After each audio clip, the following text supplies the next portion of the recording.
Okay, version 2, not even version 2, episode 2, episode, I don't know, I think this is the third Q&A, so episode 3.2 or some shit, I don't know, basically Joey D answering fucking questions again. So, where was I up to, man? Where was I up to? I just finished up the last one with a fairly-ass question. When you're lean bulking, are you paying more attention to what kind of carbs you're putting into your body than you would under a normal bulk? Nah, not really. Well, probably less attention, yeah, because I feel, mind you, hang on, I've just looked at the question, I've thought about it. I don't do a normal bulk, it's always a lean bulk, it's always a lean bulk. I'll answer your question based on a lean bulk compared to a cut. I pay more attention to the carbs based on a cut because you have to think about satiety more, so I get a lot of fibrous shit in when I'm cutting. Carbs are it's quite not a very varied. I typically go with shitload of bran, like, you know, like rye bread and shit like that, and like high bran or all bran, that kind of stuff. Shitload of like then veg, like white potatoes, and then like greens and all different kinds of, as many fruit and veg as you can, because you want to be full. So obviously when you're bulking, you've got the extra calories, and so you don't really have to pay that much attention, but you still want to get in, you know, as much good shit as you possibly can. Wow, this is the question that I've just answered, like 2 questions below. Is making it an endpoint ascertainable at a fixed point in time? No. If so, what will compromise making it to you?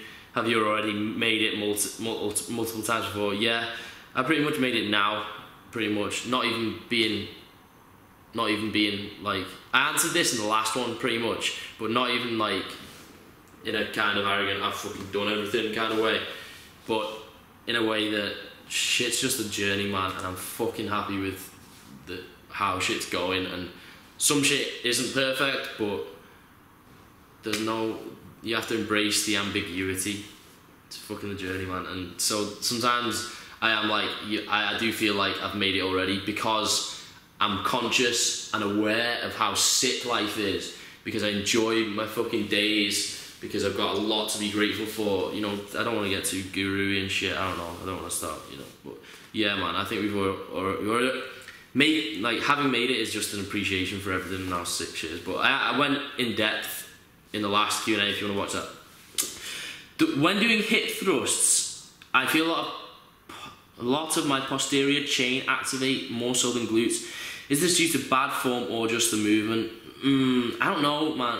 Also, would you recommend constant tension stiff-legged deadlifts, or more like how August does, dropping the bar to the floor then back up again? I'm not asked about powerlifting, so strictly for the gains. Hip thrusts, don't have much experience with them, not really sure, but sometimes it is true that sometimes you're doing an exercise and not really feeling that muscle activated, that you know, sometimes you can feel that, but it doesn't mean it's not working, because if you have your form on point, then there is no other, you know, mechanical way for you to be performing that action without using the, you know, targeted muscle. So I'm not really sure. I don't want to answer it because I don't want to answer anything that I'm not really sure about. Would you recommend constant tension, or more like how August does, dropping the bar? I think, and I'm guilty of this, of not doing this, I think better to probably drop it, man, and concentrate on your upward phase, you know. If you're gonna lower the bar, then don't do it too slow, because you will take away from then your actual lifting ability, you know. How do you prepare for going on a night out when dieting? Also, do you track calories when lean bulking? Yes, I track calories when lean bulking. Prepare for a night out when dieting. Pretty much, I'll probably get my protein in, make sure that I've got a protein hit last thing before I go, and a protein hit for when I come in. And apart from that, I'll save some calories, mainly some carbs. I'll go under on calories and carbs, so that I've got a bit of room for some drinks if I want to, you know, do some drinks, whatever. Implementing Olympic weightlifting into a strength and hypertrophy program. That's not even a question, it's just would I do it? Olympic weightlifting, maybe not so much. I don't know, it's not really posed as a question, so it's hard for me. I'm going on holiday for a week and get back, then go away again 6 days later for another week. Any tips from not looking like a shit lad on the second holiday? Yeah, I mentioned this kind of before. I typically, when I'm away, if it's a short holiday, I just try and keep protein high and calories at or around maintenance. Obviously, you have to, if you can track. If not, best guess it. Err on the side of caution. So around maintenance, maybe a little bit below. If you're managing to keep your protein high. If you can't keep your protein high, then it's best to keep calories high and just, you know, deal with the bit of fat that you'll gain. But obviously, try and train while you're away, even if it's like a full body workout once or twice. You just don't want to be losing them gains. Then again, if you want to be lean for the second holiday, then yeah, it's best to stick with protein high and calories low. Obviously, if you're drinking and shit, just keep it to like spirits and mixes and stuff. How to get them birds in the club, Joey D style? I do not actually get any birds, so all these questions about getting girls are not. 10 steps to being a sick cunt the Joey D way. Fuck me, I don't know. I don't think I am a sick cunt. I think I'm a fucking mediocre cunt, cursed with the realisation that I have the ability to become a sick cunt. So because I know that I can be, this is why it's a curse. Because if I then don't actualise that, I will be destined to a life of dissatisfaction and disappointment. But I'll just fucking step up to the plate and do it. 10 steps to being a sick cunt, Joey. I don't fucking know, man. How do you do it? You approach life with ultimate optimism where possible. Try and make the best of any situation and look at it in the best possible way. You know, try and gain something from it, not from a selfish point of view, but try and learn something from every situation if possible. Fucking accept that you're not going to come to the main massive realizations in life on your own, and you can't internalize and learn and realize everything that you need to learn to make it. So you're gonna have to be open to listening to other people that know more than you, in the form of watching their fucking shit, you know, going to seminars or talks, downloading their podcasts, reading their fucking books. Yeah, be open to learning and realizing that you don't know. There's always people that know more than you, and you should fucking sap that fucking knowledge as best you can, because that will stand you in good stead. That's 3. 4, I don't know, man. Just concentrate on being a person that you would want to hang out with. I think that's a big one, because a lot of the time, you know, I think it is important to kind of be a lot of deep fucking satisfaction comes from being a guy that you can look at and think, I'm a fucking good guy, you know. I've got my flaws and faults and shit, but for the most part, I'm a pretty good guy. That brings me on to number 5.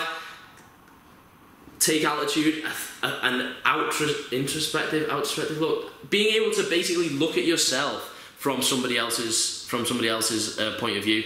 And what helps with this is to hang out with people who are kind of above you in various different aspects.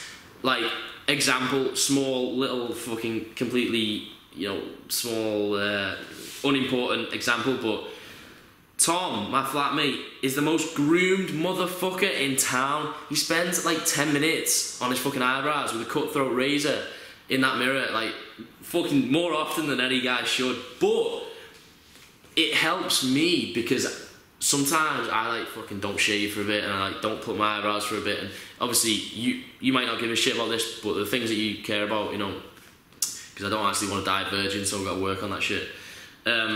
It makes me think, fuck, am I a scruffy cunt? Am I a scruffy motherfucker? But the same is if you were hanging out with somebody who, you know, ran some fucking 10 businesses, like, to a fucking T, and his productivity was through the roof. It'd make you look at your productivity and think, you know. So yeah, that's 5. I can't get all the way to 10, I don't know. Eat good shit. Experience as much possible shit as you can. Yeah, so give yourself the best chance of, you know, realising the potential by, you know, eating good shit, not fucking, like, you know, having kind of respect for yourself. Try and experience as much as you fucking possibly can, because, you know, whatever. I don't know, man. I do not know how to be a sick cunt. I seriously don't. I don't know. Just do everything. Just do stuff. Right. Where am I up to? I've gone. This takes me a long time, man. There's a lot of questions to get through. Okay.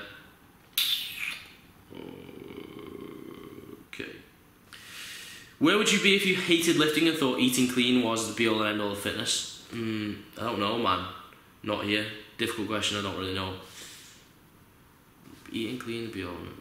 What's your view on party drugs?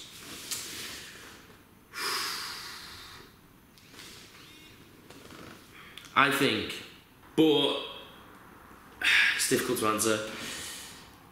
Think about when you're at a fucking some sick like rave or like some fucking, you know, you've seen some festival or whatever, and you've had some kind of party drugs and you're feeling absolutely sick. You know, take away the feeling of the party drug.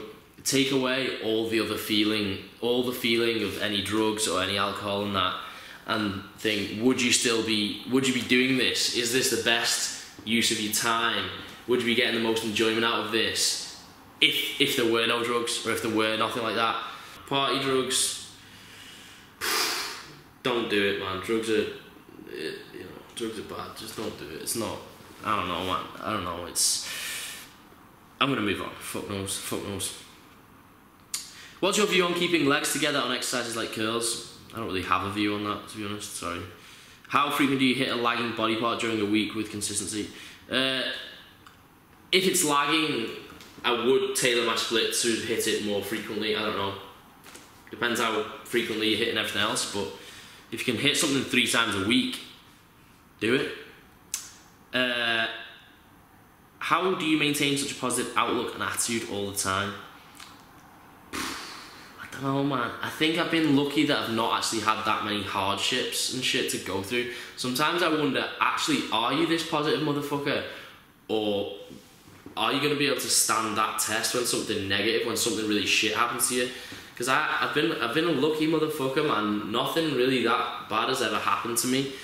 And so I haven't been tested, so I don't know. And sometimes I think maybe I don't have that emotional resilience and that robustness. Maybe I'm, you know, don't know. Because, I don't know, maybe one day a girl is going to like break up with me. And I'm not ready for it. No, I don't know what that shit feels like. What's it feel like? Fuck, am I going on for ages? I'll do one more question and I'll go into another one. Anyway, I'll get back to that. Positive outlook. Just be appreciative of what you've got. Make the best. Going back to the sickknt steps. Be appreciative of stuff. You know, realize that it's not. You don't have to be like caught up in a buzz and that. Literally take time out and do nothing. When you feel like you're busiest and you feel like you really need to fucking do shit, take 10 minutes and just sit there, look around you and think, fuck me, I've got the feels, man. Shit's good, and even if shit's not good, I have the ability to make it good. I think it comes from a deep self-fucking belief, man. I don't know. Fuck knows, man. Fuck knows. I'm gonna go on to the next one anyway, so fucking part 3 coming soon. They see me rolling, they hating.